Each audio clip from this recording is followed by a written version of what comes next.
কি করে দেবে একটা ব্যাপার আর কি। তোমার পাড়া তো আমারটা নিও তো আমার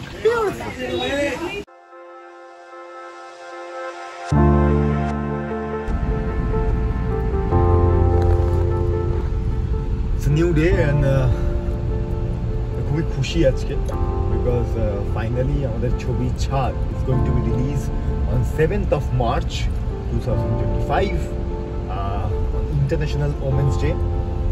তো আমরা সবাই খুবই আনন্দিত এবং উচ্ছ্বসিত এই ছবিটা নিয়ে। আজকে থেকে একটা মোটামুটি করে আমাদের প্রমোশন শুরু। Now we are heading towards friends FM. Friends FM promotion আছে, তারপরে যদিও আমার সিরিয়ালের শুটিং আছে, ওটা চলছে পাশাপাশি অবভিয়াসলি। আর তার পাশাপাশি কীভাবে কী প্রমোশন স্ট্র্যাটেজি হচ্ছে, কোথায় কোথায় যাচ্ছি না যাচ্ছি আর কী কী বৃত্তান্ত হচ্ছে, I let you know, I will update you guys for sure. So let's see how this day will gonna come.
শুরু করেছি তাও দেখে লোক লাগে।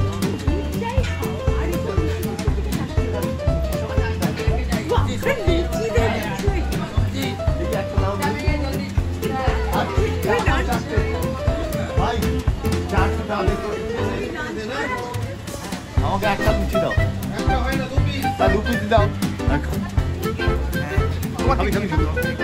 ইন্ডিয়ানি খাবে,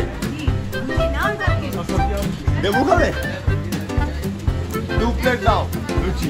তো শুটিং থেকে এলাম ওই জন্য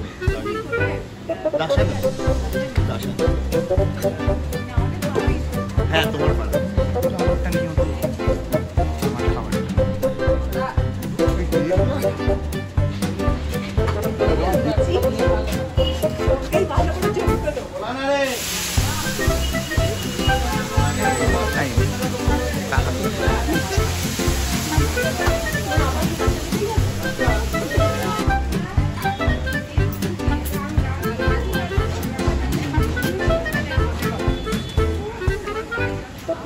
দুপুরবেলা হালকা লুচি, চা।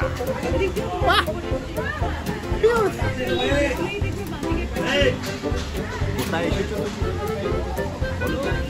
ছাদের ডুমুর, ছাদের তলায় যাবে চা খাই।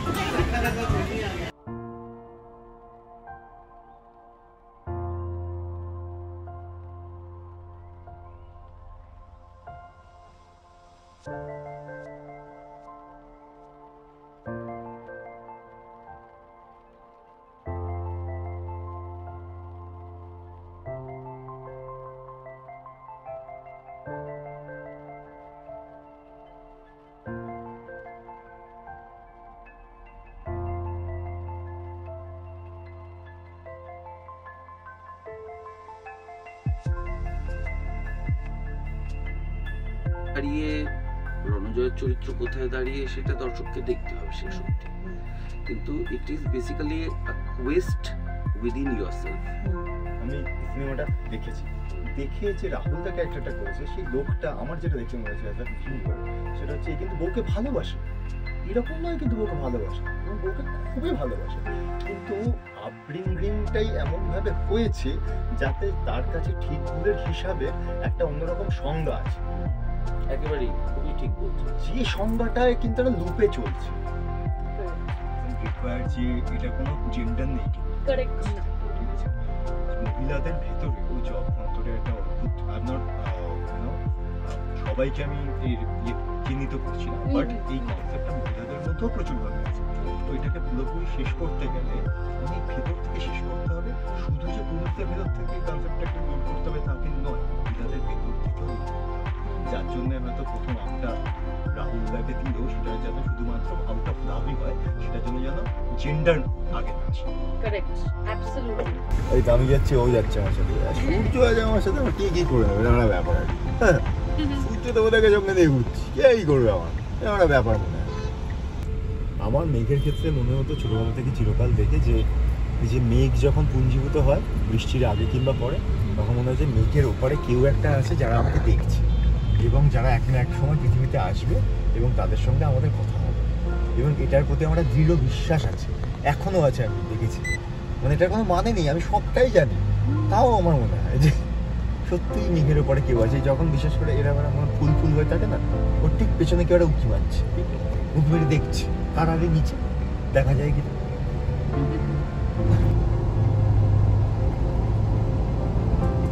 মানে আগে লোকজন কলকাতা শহরের বাবু মানেও লোকজন জানতো যে অ্যাটলিস্ট 20টার মধ্যে 2-3টে লোক তুমি ধুতি পরা পাঞ্জাবি পরা দেখবে।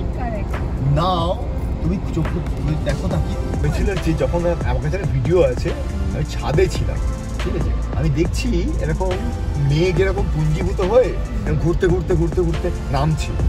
আমার জাস্ট মনে হচ্ছে যে ওখান থেকে এইবারই একটা স্পেসশিপ নামবে, একটা এলিয়ানের মতো একটা স্পেসশিপ এক্ষুনি নামবে, আর নেমে আমাদের সামনে এসে দাঁড়াবে, আমরা নতুন লোকজনদের সন্ধান পাবো, তাদের সঙ্গে কথা হবে, নতুন ব্যাপার তৈরি হবে। কি রূপকথার গল্প রে বাবা!